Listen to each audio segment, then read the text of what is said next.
সুদের টাকা কি গরিবদের দান করা যাবে? বিভিন্ন জায়গা থেকে অনেক সময় দেখা যায় ব্যাংকের হিসাবেও সুদযুক্ত হয়ে থাকে। তো এই সকল ক্ষেত্রে আসলে বিধানটা কি?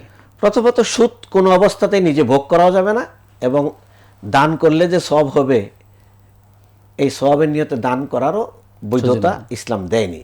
এখন সুদের টাকা কি করব আমি? এখন কোনো কারণে বাধ্য হয়ে আমি চাকরি করি অথবা কোনো জায়গায় আমার টাকা ঢুকেছে, সেখান থেকে একটা সুদ চলে আসছে, এটা আমি কি করব? এটা থেকে বাঁচার জন্য, মানে সওয়াবের জন্য না, দান নয়, এটা থেকে বাঁচার জন্য এটাকে এমন একটা খাতে ব্যয় করতে হবে যে খাতে কোনো সম্মানজনক খাত হিসাবে এটাকে চিহ্নিত করা হয় না। যেমন বাথরুম, টয়লেট করা, সেফটি ট্যাঙ্কি করে দেওয়া, এই জাতীয় কাজে এটাকে ব্যয় করা, মানে সুদটা নিকৃষ্ট, এইটার ব্যয়টাও নিকৃষ্ট জায়গায় আমাকে করতে হবে।